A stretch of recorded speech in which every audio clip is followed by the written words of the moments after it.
Сәлем достар, бұл құпия каналы, сіздермен бірге Альфия. Достар, көптен бері қолым тимей кетті, техника салмай кеттім, бірақ бүгін сіздерге арнап өте керемет скоропомощник салайын деп шештім. Сіздерден лайк, меннен техника. Лайк басуды ұмытып кетпеңіздер, ол маған қолдау береді.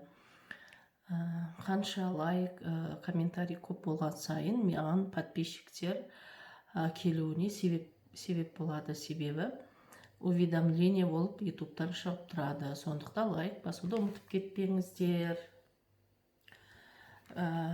Бұл техника ойлағаның іске асу үшін, мысалға көптеген зат, көптен бері ойлағаныңыз іске аспай жүрсе, онда осы техниканы жасағаннан кейін тез арада орындалады деп айта аламын, себебі өз практикамда өтіп жүр. Сондықтан мен сіздерге осы техниканы берейін деп шештім. Менің видеоларымда, каналымда өте көп, басқа да техникалар көп, ойлағаныңды іске асыру деген. Бұл да өте жаңағы эффекті бар техника болғандықтан сізге салайын деп шештім. Бұл аты айтып тұр ғой, скоропомощник деп, жедел көмекші ғой былай айтқанда, бірақ скоропомощникті деп айтқан ыңғайлы, сондықтан скоропомощник техника деп айта берейін сізге. Өте қарапайым.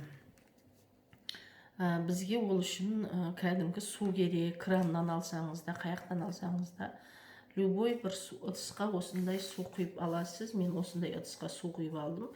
Одан кейін сізге любой қандай болса да восковая немесе восктен жасалған.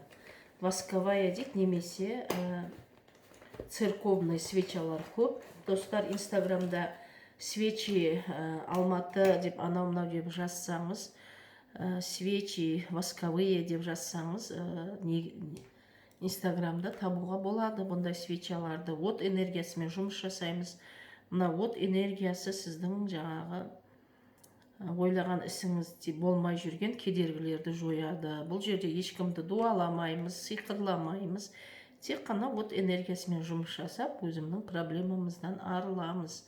Кедергі болып тұрған заттардың барлығын жойып, аты айтып тұр ғой енді, ойлағаның іске асу үшін. Сол кедергілерден арылып, осы техниканы жасаймыз. Жасағаннан кейін міндетті түрде көбіне орындалады. Мен осы техниканы таныстарыма, өзімнің достарыма беріп жүрмін ғой. Солар айтады орындалды деп. Демек сіздердікі де орындалады. Ол үшін мынандай, міне любой цвет маңызды емес, жасыл болсын, қызыл болсын. Тек қана қара түсті, сондай қоңыр, қатты қоңыр түрі, қара түсті темный цветтер болмайды, ашық цвет болу керек. Осындай восковая свеча немесе церковный свеча деп айтады ғой.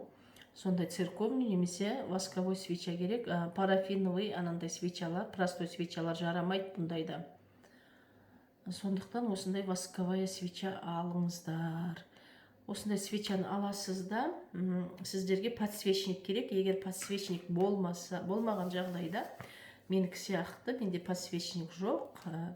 Крышкеге осындай үлгі үшін, кішкентай қылып, не сіздерге үлгі үшін мен не істеп қойдым. Осындай судың бас жағына қоясыз міне. Өзіңіз, мен мысалы осылай отырсам, судың бас жағына осылай қоясыз, подсвечникке бекітіп, жаңағы новый, қолданылмаған таза восковая немесе церковный свеча керек. Міндетті түрде бұны спичкамен жағамыз. Зажигалка болмайды, себебі природный материалмен жағу керек. Міне, қазір мен сіздерге барлығын көрсетемін. Свечаны жағамыз. Менікі жанбай жатыр қазір.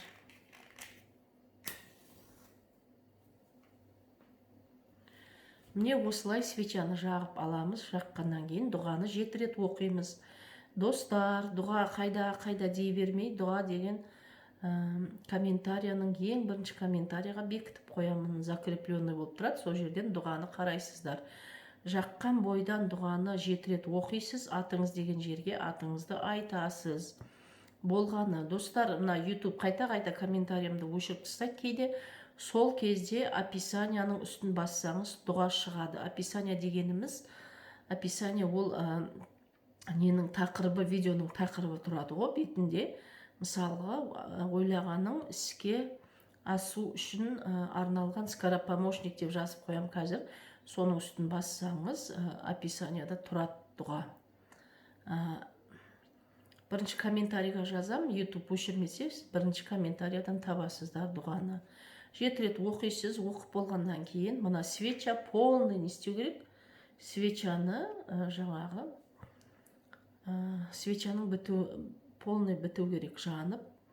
Жанғаннан кейін жаңағы жанып болғаннан кейін мысалға свеча жанып болды деп есептейік. Свеча жанып болғаннан кейін свечаның азғантай осындай қалдықтары қалады. Оны любой ағаштың түбіне лақтырып тастайсыз. Болды, басқа ешнәрсе жасамайсыз. Ал мына суды аласыз да, мына суменен бет қолыңызды жууыңыз керек. Бет қолыңызды жуып жатқан кезде сіздер не мақсатыңызға жете алмай жүрсіңіз, соны елестетуіңіз керек. Сол кедергілердің барлығы суменен шайылып кетіп жатыр деп есептеуіңіз керек, елестетуіңіз керек. Болды, одан кейін бет қолыңызды жууға болмайды. Достар, жасап көріңіздер. Бұл техника айға, күнге байланысты емес, любой кезде жасай бересіз. Таңертеңгі 6-дан бастап түнгі 12-ге дейін бұл техниканы жасауға болады. Айына 10 рет, 15 рет жасауға болады. Ешқандай шектеу жоқ. Достар, тағы да мен сіздерге естеріңізге сала кетейін. Дұға деген бірінші комментарияға бекітіп қоямын. Атыңыз деген жерге атыңызды айтасыз. Егер комментария өшіріліп тұрған болса, YouTube өшіріп тастайды кейде. Онда описанияда тұрады дұға. Описание дегеніміз ол жаңағы айтқандай, осы видеоның тақырыбының үстін бассаңыз, описаниядан дұға шығады.